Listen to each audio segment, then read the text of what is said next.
Let's go.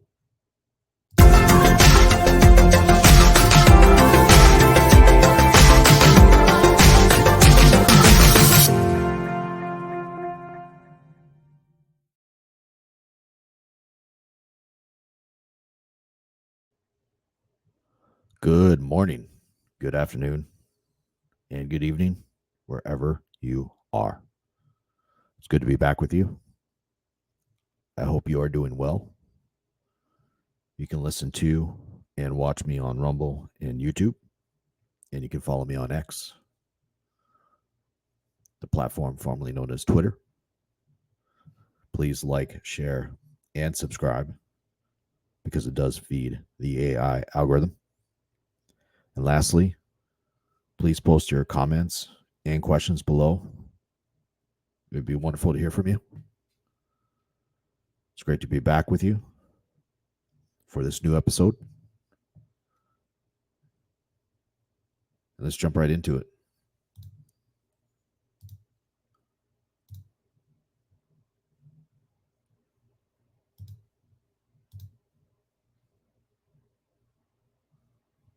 This is from Fox Business.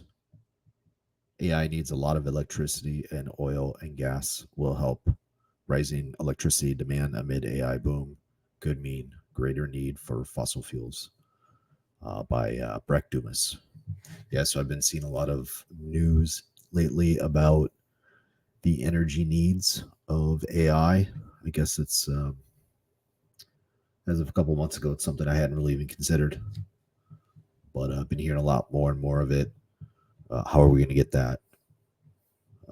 I kind of figured that in order to meet our energy needs, we are going to need to emphasize nuclear power, which means deregulation here in the United States. But yeah, oil and gas is probably going to be a part of that as well. I know a lot of people don't like fossil fuels, but I think that might have to do with misunderstanding of what they are and the type of lifestyle they give us. So anyways, let's jump into the article.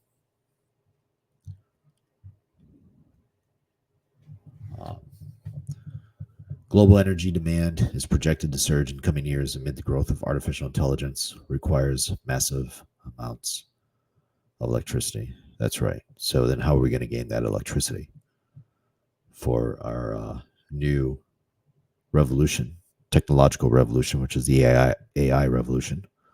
Well, we'll get that through renewables, solar, wind. But the question is how much energy can we actually get from solar and wind? How efficient are they?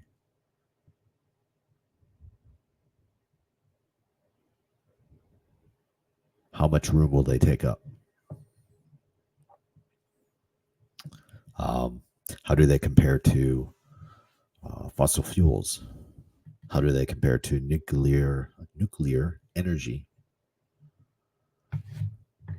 Those are questions I have. Hopefully this article gets into some of that. The Wall Street Journal reported that big tech companies' obsession with finding enough energy to power the AI boom was the talk of CERA Week by S&P Global last month.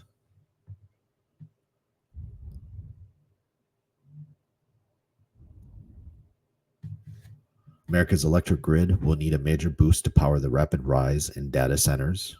Got an article on that coming up soon. Popping up across the country. Yeah, data's growing every day. A lot. And so we're going to need more data centers to hold that data. And that's going to take more energy. So it's not just AI that's going to need more energy. It's going to be more data centers. As technology progresses, we're going to need more energy. I don't think policymakers understand. Well, maybe some of them. That's probably not fair of me to say that. I imagine some of them understand it. But the way they talk about it, it doesn't give me any confidence that they actually understand it. So data centers popping up across the country. And despite the push for renewables, there is growing skepticism that wind and solar energy sources will be able to keep up with the demand. Yeah, I'm skeptical of it as well. I think we should go um, full steam ahead regarding everything: fossil fuels, nuclear energy, renewables, everything. Got to keep everything going.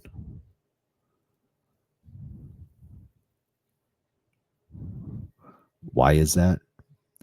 Because, well, in the case of fossil fuels, they've given us the civilization we currently have, for good or for bad. Are there trade-offs? Yeah, has fossil fuels been somewhat detrimental to the to society? Yeah, probably. There's always trade-offs. Are they going to destroy the earth? No. No, I don't subscribe to that propaganda. I haven't seen any evidence that they're going to do that.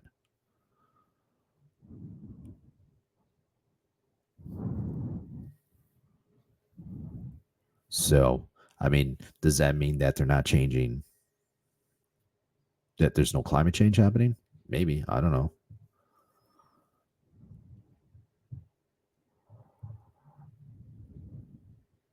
Yeah, I don't know. YouTube can go ahead and flag this and put something underneath to explain it. I still don't know. It's a complex issue. I hear arguments for and I hear arguments against. I don't know. I do know that if you optimize energy sources, we're all going to be better off for it. And that just happens to reduce fossil fuels in the future at some point, because we're going to have a lot more energy and we won't need to depend on fossil fuels as much. So that's where I'm at with this. Continues here. Now there is a renewed look at old faithful fossil fuels. Absolutely, because we know how to do it.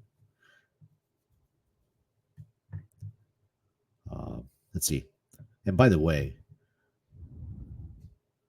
mostly everything we have, shoes, materials, things we buy from the store, have have some sort of petroleum involved in the production process of those items. Like your tennis shoes, your shoes are petroleum product. Are they gas? No. But do they involve some sort of petroleum within that process? Yes. So it's something to keep in mind. The Financial Times reported this week that producers believe the AI revolution will usher in a golden era for natural gas. With one executive telling the outlet, gas is the only cost-efficient energy generation capable of providing the type of 24/7 reliable power required by the big technology companies to power the AI boom. Yeah, at the moment, yes. Yes. I don't know what the uptime, how long it takes to build wind power or wind fields, but I can tell you for solar fields, it's about 2 to 3 years, and that takes up a lot of space. And that space might start crawling into other areas that maybe we don't want them to go.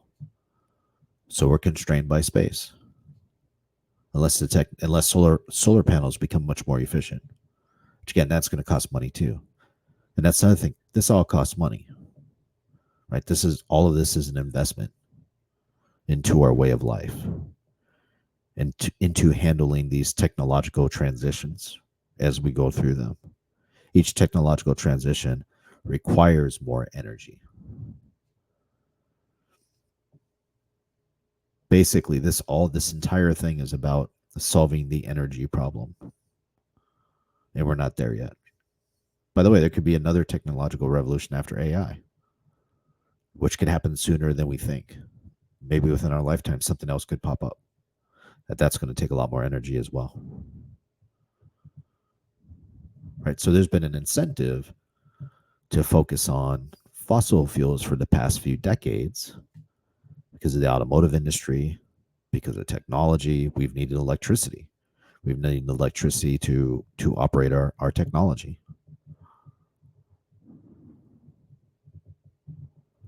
Probably something that wouldn't get a lot of support at a university. As in, if I said things like this, they probably wouldn't clap for me. But that's fine.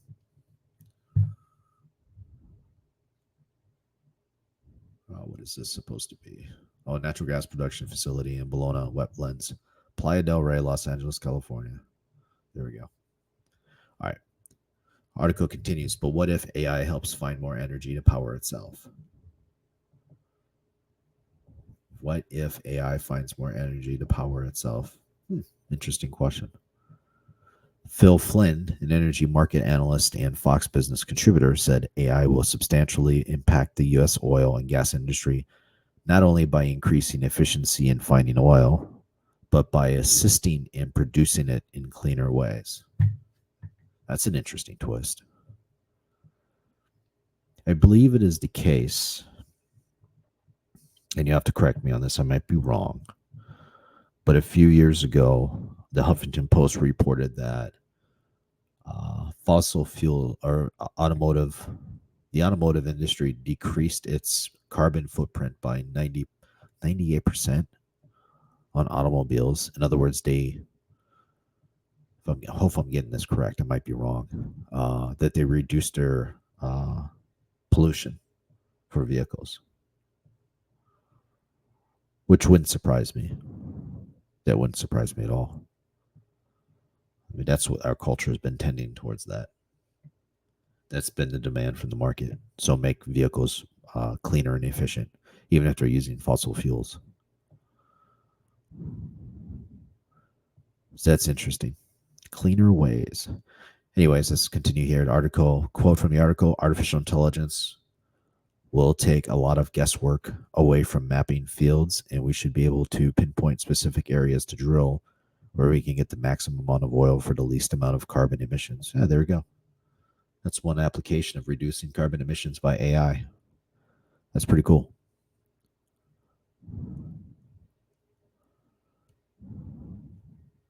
Let's continue here. He noted that there's even talk about using nuclear reactors to help power drilling operations. Oh, that's interesting.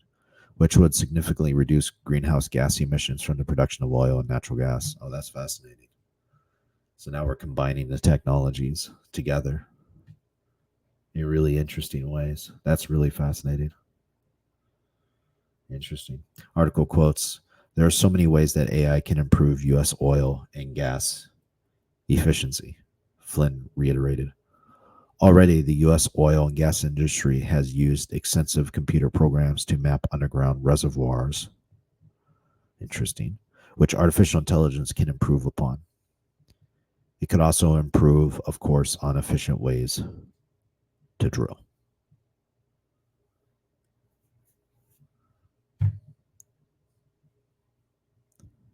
And that's the end of it. It's kind of a short article. Nothing really left to it. But yeah, that's interesting.